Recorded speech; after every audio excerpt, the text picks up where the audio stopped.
Wanted to be a martyr when they investigated him.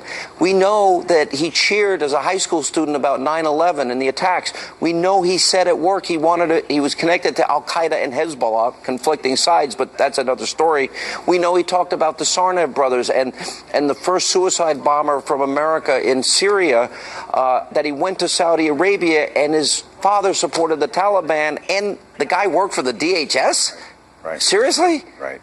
Well, that's something really wrong here. Agreed. And unfortunately, Sean, the laws, the way they're written now, do not let the FBI put people on certain lists. They have rules they have to abide by, and these rules have to be changed. That doesn't fit the rule? Apparently it did for a short period of time. It did for a minute, and then other people came back in, and they changed the rules, and they watered them down. So you're saying that the Obama administration, it's interesting you say that, because there is a story that was in early 2009, it was in The Hill, about the guy's name is Philip Haney, and he said he was told to wipe clean the names of Muslims on government lists by the Obama administration. That's right. After 9/11, the FBI, the intelligence agencies were given all kinds of broad powers to stop any and all attacks that were imminent. Jillian, I don't know any other. How many other signs do we need? Here's the problem. We cannot, as a nation, restrict our intelligence community's use of their best counterterrorism tools. I'm talking wiretapping here and metadata collection, and then turn around and blame them for not preventing an attack like yesterday's. We're essentially asking them to protect the American people, put that aside, protect though, their metadata interests. collection and all that.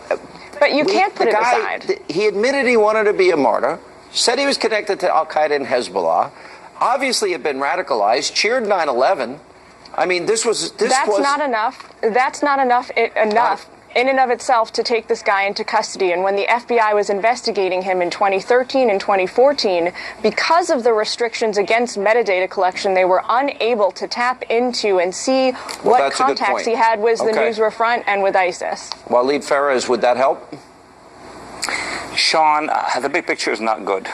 We are in the middle of June. And we are dealing with a series of cells of jihadists, a greater pool of Islamists being radicalized. ISIS is in control of 2.5 countries. Iran is loose with $150 billion. There is no mathematical equation that between now and February, this administration going to decide to change it, and if it does, can change it. Unbelievable.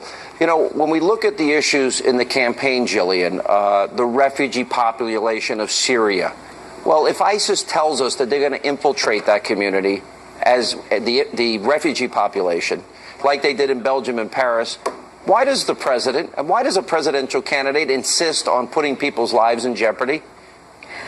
Sean, on this issue, I hear you. I know your point of view, and I have to respectfully disagree with you. My personal feeling about the refugee issue, why can't we have a safe zone? Why can't you create a... Why would we risk one American life? Because we do. Wait a minute. We already have them. We have these impromptu refugee camps that have been set up on the outskirts of all the major Western European cities, and they're failing. But we took in refugees. ISIS has telegraphed they're going to infiltrate that community, and we're going to take them in, and we're putting American lives at risk, and we're gambling with your life. You want to gamble with your life? You want them to live next to you? You know, of course I don't want to gamble any Americans' lives. Do you want them to live next to you? We'll move them right in next door to you. But they're not going to be able to do that, is the reality. They're not going to be able to live in our communities. But I give more credit to our national and homeland security personnel who live and breathe that ought to tell the whole story.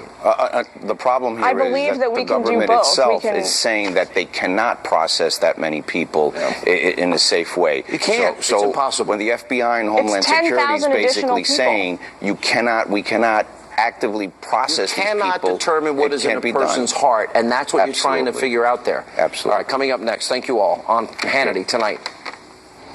They have put political correctness above common sense, above your safety, and above all else.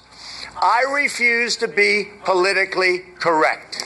Donald Trump slamming both Obama and Hillary for putting political correctness above the safety of you, the American people. That's next.